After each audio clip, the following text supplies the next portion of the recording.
What this comes down to is, do you have faith that the advance of science is going to solve a lot of our problems?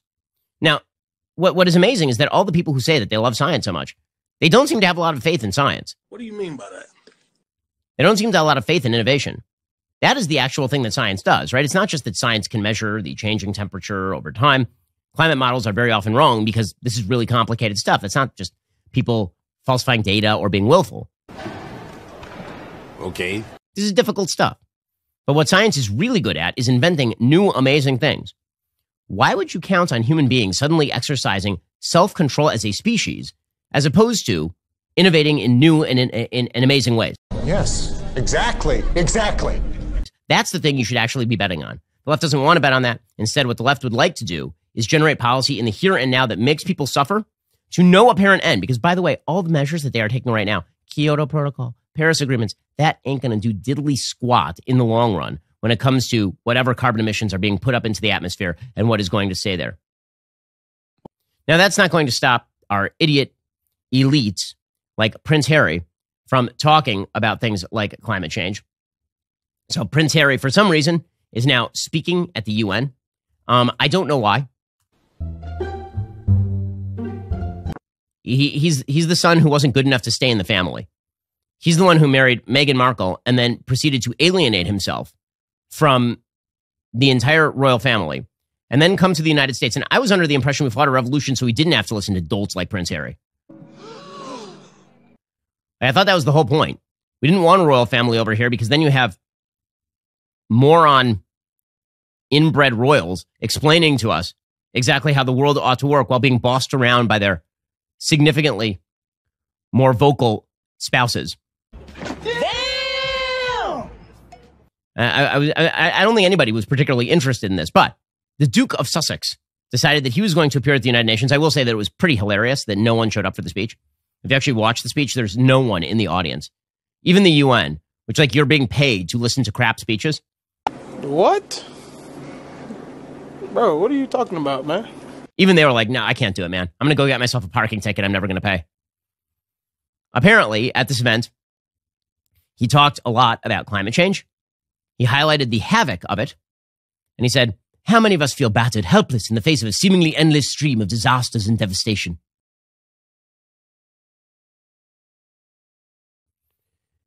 Here is Prince Harry, who, why? Just why? Here he is. This has been a painful year in a painful decade. We're living through a pandemic that continues to ravage communities in every corner of the globe. Climate change wreaking havoc on our planet, with the most vulnerable suffering most of all. The few weaponizing lies and disinformation at the expense of the many. And from the horrific war in Ukraine to the rolling back of constitutional rights here in the United States, we are witnessing a global assault on democracy and freedom. Let's go. The cause of Mandela's life. He's talking about he's a member of he's only famous because he's a member of a royal family. Find a better spokesperson, people. He's literally famous because he was born into a family. That is like pure aristocratic hierarchy happening right there. He's literally a member of a monarchic family explaining why democracy is being threatened because of Roe versus Wade being overturned. What? And then he's jabbering about the effects of climate change. Like he knows anything about climate change. Prince Harry's the expert. That guy. Oh my goodness. He's just become worse and worse. The Meghan Markle thing. I'm with Piers Morgan. Large-scale mistake for our neighbors across the sea. Him talking about the world being on fire again. He said, these historic weather events are no longer historic. More and more, they are part of our daily lives, and this crisis will only grow worse. Oh, he lives on a giant estate in California. Oh, my. With his B-level actress wife, who married into a royal family to become a princess and then whined about it for years on end, claiming that everyone was racist to her after the entire British press talked about how wonderful she was, specifically because of her intersectional identity. These are the people who are deciding policy. It's people like Prince Harry. They're no smarter than Prince Harry. They're no wiser than Prince Harry. They're all just kind of like Prince Harry. They're sort of a hereditary upper class that have decided for everyone else that you don't get the air conditioning. Yeah, right. Because the air conditioning, it might contribute to future global warming. You're like, wait, it's really hot outside now. I need the air conditioning today. Like, well, you know what? We can't let you have oil and natural gas because 100 years from now, there might be incremental increase in the temperature that will cause mass migration. They're like, there's mass migration right now because of a giant war happening between Russia and Ukraine that is resulting in widespread devastation, not just in the region, but also globally because of the skyrocketing price of food. Really, nigga? That's causing migration crisis now, today. And you have our sort of elite class, the Prince Harry group, who are still making this case. And we're supposed to listen to them. And this sort of scorn drips from the people who believe that it's their job to rule others. There's an op-ed from a woman named Margaret Renkel, a contributing opinion writer, who covers flora, fauna, politics, and culture in the American South, which is a hell of a beat. Yes! Yes! Yes! I don't know how you get flora and fauna and politics. Like, oh, wow, the lady who's really good at gardening. Let's get her take on the latest election down south. So she has a piece in the New York Times today titled, "Dear Liberals, Come On Down." And she's not making the case that liberal people should move to Nashville because Nashville's a great place to live. She's making the case that Nashville's a hellhole, so we need to come in and conquer Nashville from the outside. What? No, thank you. In fact, we moved our entire company to Nashville to avoid people like you. That was the whole idea. You think people are moving down to Florida, moving down to the American South because they want to hear from the same liberals who they are attempting to escape right now? They just follow people around shouting at them. Come on now, dog. They're the hall monitors of planet Earth, these folks. It's like everybody just wants to stay away from them. They're following you around, trying to give you some sort of detention card. It's amazing. So she has an entire piece about how terrible the South is, but you should come down here and help her make it not terrible. Again, she says, red state legislators have perfected the art of voter suppression, which you probably know. I don't know. They haven't, by the way. They've also gerrymandered the South's blue cities into political irrelevance, which you may not. Well, I mean, gerrymandering has happened at every level. There has been no net gain for Republicans versus Democrats nationally this year. Come help us grow, says this liberal. The new gerrymandered district lines are based on current data. With your help, we can outwit craven GOP calculations about where residents reliably vote Republican. Once you're here, you can help us registered voters in disenfranchised communities and help drive them to the polls on Election Day. Ha! Gay! Changing what happens in red states is the surest way to change what happens in Congress. But railing on social media from your blue state won't change a thing down here. If you want to change Joe Manchin's mind about climate change, you'll need to move to West Virginia. Yeah, good luck with this. Really, nigga? Good luck. Yeah. The dripping scorn that so many people in this sort of particular coterie of humanity have for the rest of humanity while wanting to rule them is truly, you can't govern the people you hate.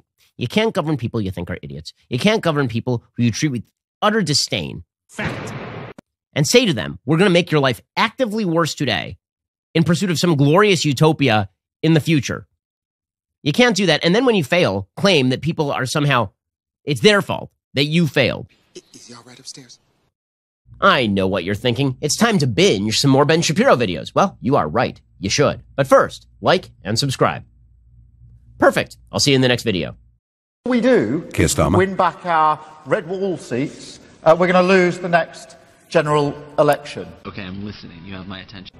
If all we do is get back to where we were, we will lose. We need to win in Scotland, we need to win in Wales, we need to win in the southwest and the southeast. I shadowed Boris Johnson for 2 years when he was Foreign Secretary, and frankly, he didn't like it. We need to be able to hold him to account. He is, in the end, a liar. He is callous. He doesn't care. He plays at politics. He plays with people's lives. He needs to be held to account. How? Hold on, bro. How? That a lot of members are worried that would mean that they couldn't speak out. But I'll tell you this, it is perfectly possible to fight for the recognition of Palestine and to defend the right of Israel to exist. I've lived through the 40 years of deindustrialisation that we've seen. Okay. And that child from Old Trafford who watched her family struggle is angry. Her life was nearly shattered, and now she's here to shatter the Tory majority. Are you sure about that? Well, covering all of this yesterday was Rob Powell, political correspondent at Sky News. Rob, the opening shots yesterday in this leadership campaign, were there any big shocks and surprises? Good question. Not really. It was a bit of a muted day, actually. I think the format of it sort of dampened everything down. Basically, the 600 or so Labour members that were there had to hand in their questions in advance, and then they weren't actually able to ask them. They were picked and sifted by I think Jenny Formby, the Labour boss, was looking through it, and then also the chair, who was the political editor of the Liverpool Echo. Yeah, right. And then the chair of it asked the questions for them. So they weren't able to stand up or pitch in or anything like that. And each candidate only got 40 seconds to answer each question. So it was difficult. You couldn't really get a sense of the depth of the answers. And I think it was difficult to kind of gauge the room as well. So difficult to tell whether there was anyone that was the standout winner or loser. And talking to members afterwards, they seemed pretty evenly split, actually. I found people that were behind each one of the various candidates. Good job. And Rob, this whole process will go on almost unbelievably until the 4th of April. Are they in danger of the country getting a bit bored by them all? Let me put it in a language you can understand. Yeah, it is an incredibly long process, and it is a lot more complicated than some other leadership elections as well. You have to get the MPs on board first. That process is already done. Then you have to get the affiliates on board, so the trade unions, other socialist societies that are linked to Labour. And only then, middle of February, do the members start voting. There'll be 11 more hustings around the country in the coming, 11 weeks or so. Okay. And then the result will be announced early April. So I guess it's not necessarily about keeping the public interested. It's more about speaking to Labour members, because they're the ones that are going to be voting. So they've stretched it out, I guess, to an extent so they can get round the most number of Labour members. Of course, other people that are a bit suspicious of Jeremy Corbyn and his grip on the top of the Labour Party wonder whether it is basically an excuse for him to stay in power for longer. But looking at sort of Prime Minister's questions and outings that Jeremy Corbyn has at the Commons, it's not exactly comfortable for him, so I'm not sure why he'd want to stay in that position for any longer than was necessary. Are you sure about that? He's done his bit, I think, in every way. And Rob, another story that you've been covering, and unbelievably, I think to many, Conservative Party James Cleverly confirming that the government are actually considering the practicalities of shifting the House of Lords outside of London to York or somewhere like that. I mean, is this a serious proposition? Wait for it. Here it comes. Almost there. So I wonder whether this is sort of part of the political messaging that the government's trying to put out in terms of focusing outside of London and outside of the southeast, and whether in 5 years' time this will be sort of confined to the dustbin of Sunday political stories. I think it will too. What do you mean by that? But, I mean, what they are talking about is that they're looking at a range of options. One of them could be moving the Lords to York or possibly Birmingham. We learn that's also in the running. It would be a huge logistical process to do it, and it would be at great expense as well. I mean, I think people would probably be raising eyebrows as well as, why are you moving the Lords up to York if you're trying to sort of put politicians back in touch with real people? Why are you putting the secondary chamber up there? Come on now, dog. I know. Is it just a bit of an expensive gesture? Other options that are in this piece this morning, though, are things like the Commons doing special sittings outside of London. That feels like a more realistic option, but I think whichever way it pans out, I'm sure Number 10 won't be unhappy with a day of coverage about them possibly looking at sort of showing the North East a bit of love. OK, thanks ever so much indeed. That was Rob Powell, political correspondent at Sky News. I don't know about relocating the House of Lords. Strikes me as being cover for the real thing that should happen, which is massive wholesale reform and change of the House of Lords and make it elected. Rebecca Long-Bailey and I at 1 on that. Nice. Well, let's get a bit more political interpretation of what's really going on behind the scenes in the Labour Party. And I'm going to talk to Kevin Maguire, the Associate Editor at the Daily Mirror. Kevin, good morning to you. Yeah, good morning, Nigel. You've been offered a peerage? No, good God, no. What about a knighthood? Good God, no. You must be joking. Kevin, they like you more than they like me, but I can assure you. You serious? I'm not so sure. All right, call it a tie on that one. Yeah, you know. we have something in common. Now, Kevin, I have to congratulate the Mirror Group because the Sunday Mirror headline today, Queen orders a hard Megxit. Without doubt, the best front page of the day. Good job. And Kevin, tell me, how are these Labour leadership candidates facing up to a country that will have left the European Union? Good question. By trying not to talk about it at the moment is the way they're doing it. I mean, Jess Phillips kind of hinting that maybe we could rejoin.